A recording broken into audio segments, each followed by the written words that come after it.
Hi everyone, this is Devleena welcoming you once again to another iconic episode of Iconic Ads with Devleena and Saurabh. And with me, I have my expert co host, Mr. Saurabh Bajaj. Hi Saurabh, Hi. happy to have you again, Saurabh. And I'm so happy to announce our guest for today, Miss Aditi Anand, who is heading creative strategy for Coca Cola, India, and Southwest Asia. And she has worked with substantial companies like Flipkart, Airtel, Micromax, Nokia. So we have lots to talk, Aditi. Sir वो अमित ने mail की है. ओहो, give me 2 minutes, मैं आपको उससे हर बात करके वक्त बताता हूँ. फोन पे सब कुछ है इसके पास, बस टाइम नहीं है. नो, ये वाला भाई. अरे यार अमित, तूने शर्मा को मेल क्यों नहीं किया? ऑमलेट. मम्मा मैं ऑफिस में कर लूंगा. अरे यार उसको यार. कर दे, उसने जान खाई हुई है. जो मेरा वो भी तेरा, जो मुझ में वो भी तेरा. ये तो तेरा है. आप ही तो कहते रहते हो माँ कि पूरा दिन फोन पे लगा रहता है. तो आज के लिए ये फोन है आपका, और मैं भी. हैप्पी दिवाली माँ. मैं के सिवाय तुझे मैं क्या दूं. अच्छा अब रोना नहीं है. सेंटी माँ. चुप कर. मैं के सिवाय तुझे मैं क्या दूं. आपकी कसम कह रहा हूँ कि फिर पता है क्या हुआ? चाची ने पीछे से पकड़ लिया. ले दोनों ले. अरे नहीं चाहिए मामा. अरे ले लेना. नहीं चाहिए ना. तू दिए चला अपने फिर. Wonderful. Aditi would love to know about your association with this brand, Nokia, that time, and your involvement with this piece of ad campaign that time.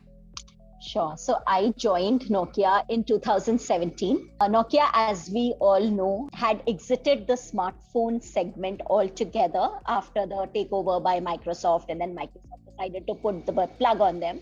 So while the enterprise business was always there, which is the network business, the feature phone business, which is the keypad phones which don't support internet, that business always existed. But the smartphone, which is actually where all the action lies, that business had been put out, and Nokia was planning to relaunch the smartphone business and like a full mobile services division again. And they hived off another startup called HMD Global, which was a global startup present in 80 countries, with the task of bringing back Nokia phones into the world. So I joined in 2007 before this venture was commercially launched. While the company was still there, we had not launched our first phone. And I joined in the capacity of the consumer marketing head.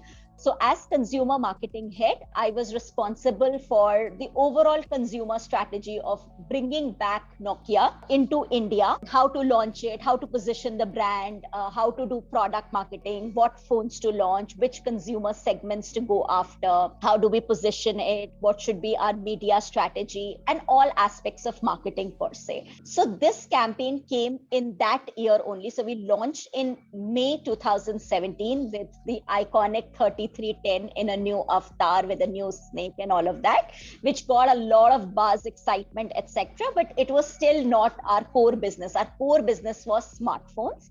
And we launched a couple of other smartphones with e-commerce partners in offline retail in starting from June, July 2017. And the way we analyzed the market and our strategy was that there are two brands in the mobile phone industry if you look at it. One is iOS and the other is Android. So there is an Apple standing with iOS and there is nothing like that. And then are a host of hardware options available with very similar looking Chinese brands or Korean brands, which all have Android at the heart of it. And therefore, from a functionality, form factor, etc., there is not much differentiation. They're all doing product-based marketing. They're talking about features. They're not really talking. Nobody was talking about consumer benefit. Nobody was talking about brand building or was investing time in brand building. And in this sea of sameness of the Android market, there was a Nokia which had a very distinct position in the market in the past, which had a very clear brand identity. It stood for connecting people. It was the Nokia ringtone was world over one of the most recognized sounds. And we did have a lot of these brand assets in our belly, and we also had a lot of latent equity. So again, that whole exercise of who should be the consumer in the first year, who should we talk to, came up, and we said millennials is what we're going to go after. Then we put a psychographic segmentation. We said which kind of millennials are we talking to? People who are into the newest, shiniest gadget? Are we talking into people who are not just skin deep? Are we talking about content creators, etc., etc.? And basically, we said that in the first phase, before we expand and become like a full service player, we want to, in a big way, announce that the brand is back.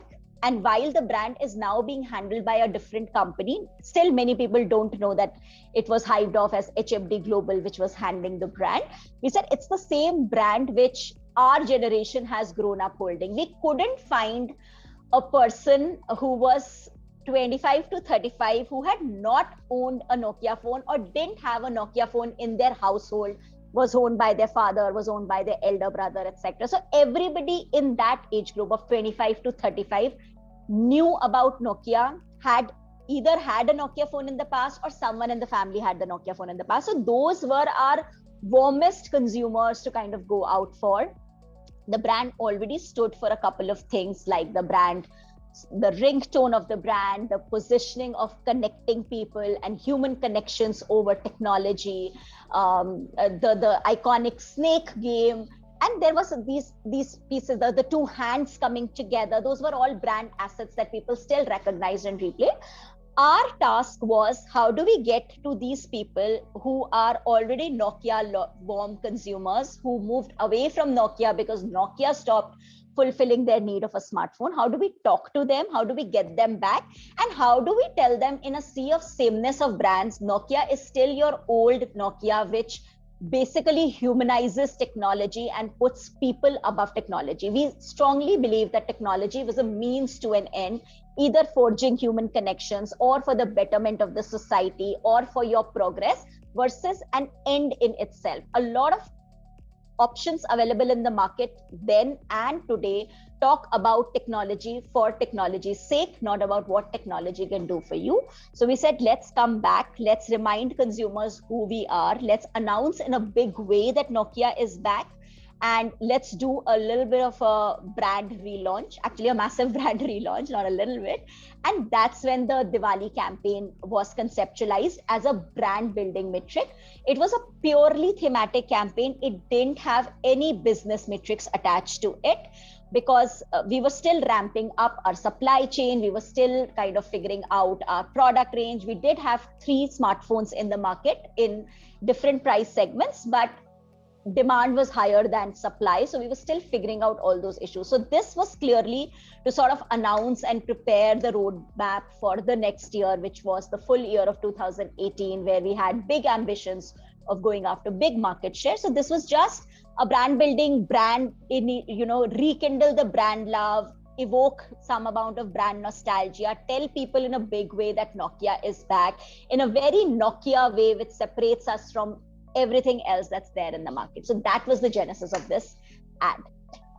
We worked with Taproot, Dentsu Taproot, for this campaign, and this is what came out, and we were incredibly happy with this campaign when it came out.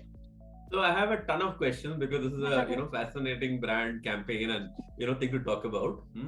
But before we jump to the main part of the conversation, I just want to get an idea from you that in terms of what this ad was supposed to do, and from the performance of Nokia as a brand for smartphones in the market, do you think that both are being delivered? So, like I said, the campaign was supposed to build salience for the brand, because there were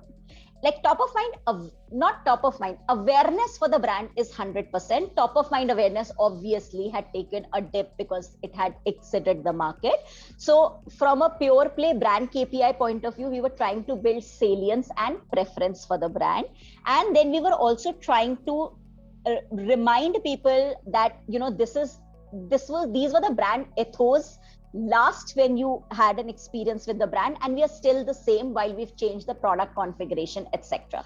So this campaign purely was brand love, consumer interest back into their minds, setting up a little bit of an imagery, etc. That kind of a campaign, it delivered on that. And this one piece of creative that you see, it was a massive 360 campaign which had influencers, content partnerships, outdoor activations, and I can talk about what we did, outdoor radio integrations, and a lot of paraphernalia around it. It was a massive mega marketing buzz that we did in year one.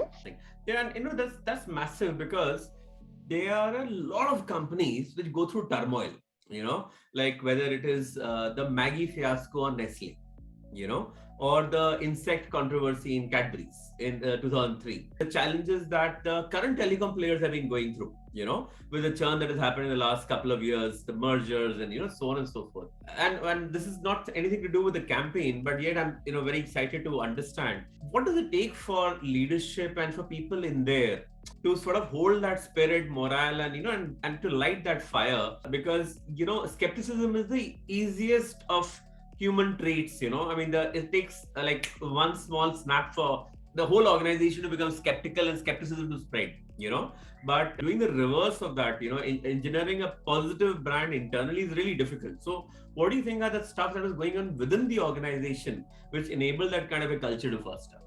I think a couple of things, and I've not lived through that phase, so it's all my hypothesis and how I interacted with people over the 4.5 years that I was there. I think one is that every single person who held on to his or her role in Nokia and transitioned to Microsoft and then to HMD really believed in the power of the brand. Like, they would swear by the brand pull like no other. Second, they had a lot of confidence in the fact that they know how to make and market mobile phones. A lot of them had done it very successfully. In Nokia at one point in time had 60-70% market share. So they knew how to do it. So they said, we are not new to the business. We are not new to how to market, launch, sell mobile phones. We know that we were market leaders and we have a great brand with us. So we have all the ingredients of success. What went wrong with Nokia was betting on the wrong product strategy, where they decided to go with Windows operating system and not with Android. And Windows is a desktop first operating system, so it's very limiting. It's not built for a mobile age. And that's what kind of the experience of the product, the way you use the product, the way you interact with the phone, that experience was compromised on Windows, which is what led to Nokia's demise.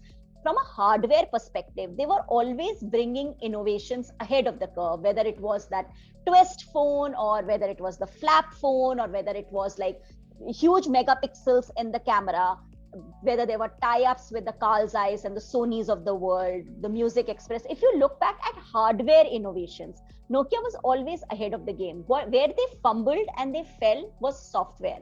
And software is not something that they owned or they had expertise in. They just decided to go with Windows, and that kind of didn't work. So it was a big failure that cost them a lot. But the people who stayed back actually they were coming from A, the power of the brand, B, the fact that they were unquestioned leaders of the market and they had built the brand and gained a 70% market share in India. So they were very confident of being able to do it again. And I think third, it was just that European companies and the culture in European companies, and I experienced it for the first time, was very different from, now I can say, an American company and from an Indian company. There is something very, very empowering, something that gives you a lot of ownership and makes an employee a partner versus just an employee. So now coming on to the business side of the conversation on the ad itself, for a brand wanting to talk about itself coming back, there are multiple things one can do. But if I were to just put them into some random buckets, the first thing that one can do is to try to trigger the nostalgia from the past, connecting people. This is what we are, memory structure, this is what we have seen. The second thing one can do is to say what's new. It's about saying that, what, we have a right to exist and this is what it is. And by the way, we now have this classy technology and we're going to kick ass. Both these routes would have put the product at the center. You're saying that this is who I used to be, so that's product at the center. The second route is again about product at the center, because now we are so preloaded. Interestingly, you didn't take either of these two routes. You took a third route. The third route is about the consumer. And typically brands which are already entrenched consumer brands do that. I mean, a brand which is already doing well, say a Dairy Milk, I'm unquestioned, I just need to fan a little bit of loyalty and I continue going forward, right? Versus somebody who's got a real hard task to do out there, right? They typically feel they have the luxury to invest in some brand love, right? Versus in your case, there is also this other thing at stake, saying that we need to bring back memory structures, we need to trigger all of this. So were the first two routes also considered? Was it an aggressive and a thought out debate or a discussion?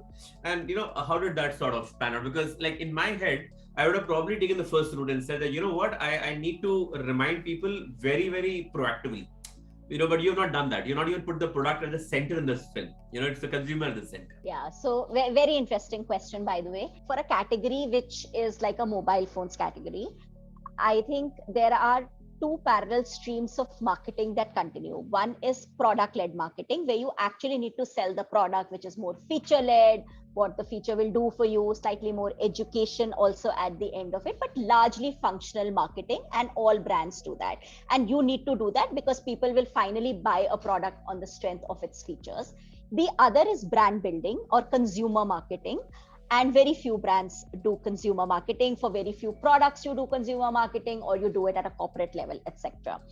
When we came back, so we launched in May 2017, and we launched with 3310, which was one of the best sellers of the past, in a more retro, cool, interface, hardware, etc. And then we launched 3 smartphones in the mid-range segment, and then came the Diwali campaign. So this was the third media intervention. This was not the first media intervention. The first media intervention, like I was mentioning earlier, there were some assets of Nokia, brand assets of Nokia, which activate the memory structure, like the ringtone, universally recognized as a Nokia ringtone, the two hands coming together recognized, and the snake game. So those were the brand assets that we used, which are slightly also product-led assets that we used when we were announcing re-entry, which happened in May and June, July at the time of product launch. Diwali, we said we don't have, this is about generating consumer love and getting mass awareness on the brand. Superb. Okay, amazing. So Aditi, you were also talking about this relaunch, and when Nokia decided to come back again here, this was a massive 360-degree campaign, right? So apart from this, you have done all other sort of branding activities. So what was that, and what was the brand message you wanted to share, and whom you have reached out that time? I mean, who was the target audience that particular time? And what was the response you got from the market? So our target audience in the first phase when we launched Nokia, we defined them as millennials, but millennials is broad. So we said our target audience are going to be somebody called a purpose-seeking millennial.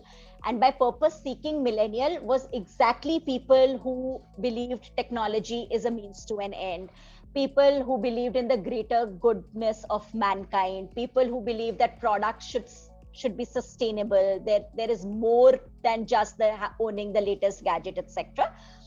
Thoughtful, and we defined a complete consumer persona like that. So those were the people we were talking to. We also went to a lot of these youth touch points in malls, in cafe coffee days, in cinemas, etc., where we were the branded box that you see in the TV ad where she receives the box, those were being given away for free. So you could just walk to a Nokia counter, and it was all there also on our retail stores and all the places where we were selling smartphones. I think we were selling in 15,000 or 25,000 places, which was the retail network at that point in time. Everywhere you can walk in, you could pick a phone, because we just didn't want it to be point of view advertising. We wanted people to actually pick up a Nokia box, put their phone inside that, and put it away on the Diwali day. So we were doing that through a lot of activations that we're doing at these youth touch points. We also had a Facebook app that we had created where you could create these personalized digital gift boxes, and you could tag somebody and say, this Diwali I am gifting my phone to my mom, and I'm going to celebrate it like that. And there was a huge social media campaign with influencers, etc., where then we did an integration with TVF, with a very popular property called Truth or Dare that they have, where you see that the husband and wife, that couple which is very famous, Sumit Vyas, and I don't remember the name of the girl, but they are basically playing Truth and Dare, and then basically through that content piece, they bring out the whole idea that Diwali is about celebrating time together and keeping the phone away in a very fun way. Yeah, I think largely those were the touch points that we reached out to, if I remember correctly. Superb. These are pretty fascinating, and I really love the idea of providing the Nokia boxes and circulating that because that is how you are connecting once again.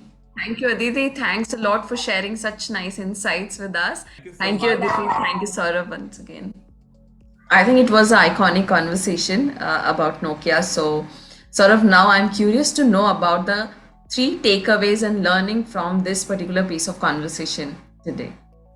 I think it's been a very gratifying conversation, not just for me and you, but also for our users, because, Nokia is such a well-loved brand. You would all love to know what happened in its core, what happened to the story, why did it disappear, and how did it come back. So in that sense, I think this has been a very valuable conversation for most of us. But in terms of the 3 key learning when it comes to advertising, what I want to talk about is first, there is a lot of brand tasks when it comes to talking about your features and benefit and pushing your brand. But often when you want to do brand love and strengthen emotional equity, it is also about understanding your consumer more deeply. Is that the fact that the brand knew very clearly who their consumer is. It's a consumer which already has a latent love for Nokia, has used Nokia at some point in time and all, and it is about rekindling that love. Yeah. The second is about, deeply knowing your brand's proposition, and only when you deeply know your brand's proposition can you also take an anti-category stance. The only reason why Nokia had the right to take this anti-category stance of saying that, actually keep your phone away this Diwali. And the reason why they could do that is because they knew that they had purposeful millennials as their cohort. They understood their mindset very well, and they knew that they will resonate with this advertising. The third thing which I wanted to say is that often advertising is seen as is done in a step-by-step manner. So you had already done the first phase, which is about announcing the entry pack. We had done the fact about launching those multiple new models, and now it is about Diwali. It is about strengthening loyalty and brand equity. So, which is the fact is advertising can have multiple tasks, and those tasks are a part of a continuation of brand strategy. And I think that's where this particular ad fits in. Yeah, and hence, just to recap, it is about deeply understanding your consumer and hence spurring brand love. It's about understanding your consumer cohort and their mindset better, which stands out from your proposition. And finally, it is about understanding what is the job to be done, and not always you'll have one job to be done. You're going to have different advertising or different pieces of communication for multiple jobs to be done. So I think that for me are the top 3 takeouts from this episode. Superb, Saurav, and these are very precise takeaways. My favorite from these 3 is like you have to be very courageous and have to be ready to take the calculated risk in terms of the anti category branding and all. So thank you for sharing these valuable takeaways for us week on week with our viewers. Yeah, so thank you for being here, Saurav. Thank you so much. Looking forward to next week. Thank you for all our viewers and listeners for patiently listening to us.